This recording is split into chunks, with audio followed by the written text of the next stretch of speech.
ఆలూరు నియోజకవర్గం ప్రతినిధి శ్రీరంగ దేవరకొండ మండలంలో కప్పట్రాళ్ల గ్రామంలో తన శ్రీశక్తి భవనంలో సెట్రిస్లో ఉద్యానవన రైతులకు శిక్షణ సమావేశాన్ని ఏర్పాటు చేశారు. ఈ కార్యక్రమంలో ముఖ్య అతిథిగా కర్నూలు జిల్లా హార్టికల్చర్ ఆఫీసర్ డిహెచ్ఓ రామాంజనేయులు పాల్గొన్నారు. ఈ సందర్భంగా వారు మాట్లాడుతూ రైతులకు ఉద్యానవన శాఖల్లో చిన్న సన్నకారు రైతులకు పండ్ల మొక్కలు పెంచడానికి భూమి పరిమితం లేదని అన్నారు. సీమ, మామిడి, జామ, రేగు, సీతాఫలం మొక్కలను అందజేస్తామని తెలిపారు. మొక్కలు వివిధ రకాలుగా వ్యాధుల గురించి వాటిని ఏ విధంగా నివారించాలో అనే విషయంపై రైతులకు వివరించారు. మొక్కలు నాటినప్పటి నుంచి పంట చేతికి వచ్చే వరకు తీసుకోవాల్సిన జాగ్రత్తలను గురించి వివరించారు. ప్రభుత్వం ద్వారా అందుకున్నటువంటి సంక్షేమ పథకాలను వివరించారు. ఉద్యాన తోటల ద్వారా రైతులు అధిక లాభాలు పొందవచ్చునని తెలిపారు. సెట్రిస్ ప్రతినిధి రాహుల్ రైతులకు పండ్ల తోటలతో ఏ విధమైనటువంటి యాజమాన్య పద్ధతులను తెలియజేశారు. ఈ కార్యక్రమంలో Pattikonda horticulture officer, secretaries programme manager రైతులు పాల్గొన్నారు. ఒక బాస్లో ఒకటే మనం వేరు మొదలు కట్ చేసుకొని ఇట్లా పశువులు వేప చెక్క తర్వాత ఇది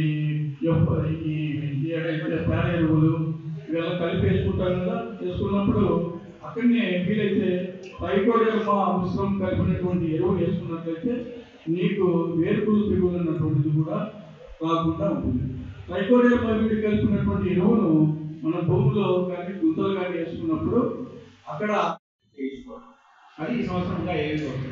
మా డిపార్ట్మెంట్ నుంచి ఏమిస్తున్నామంటే అరటి, బొప్పాయి, దానిమ్మ, చీని, మామిడి, జామ, సీతాఫలం ఇవి ఏవైతే ఉపాధి హామీలు ఇస్తున్నారో అవే మేము ఇస్తాం.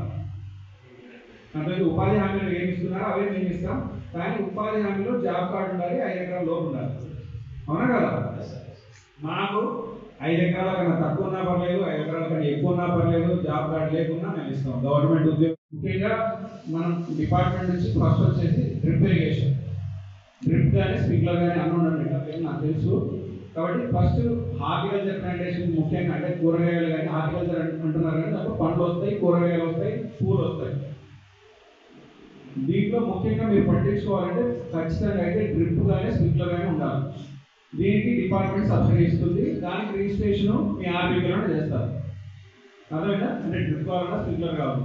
ఇంకా తెలిసి ఎప్పటికెప్పుడు దాన్ని కానిపి మేనేజ్ చేసుకోవాలి. కాబట్టి అది మేనేజ్ చేసుకోవాలంటే అది తెలిసేటట్టుగా మనం నాటుకున్న తర్వాత రెగ్యులర్గా నీటి వసతి ఉంటే బోర్లు వేసుకున్నటువంటి వాళ్ళకు డ్రిప్ ఇరిగేషన్ సౌకర్యం కల్పిస్తున్నారు. డ్రిప్ ఇరిగేషన్ చాలా మంది రైతులకు సన్నకారు రైతులకు 90% సబ్సిడీతో, తర్వాత 70% సబ్సిడీతో పెద్ద రైతులకు కూడా డ్రిప్ అన్నటువంటి ఇస్తున్నారు.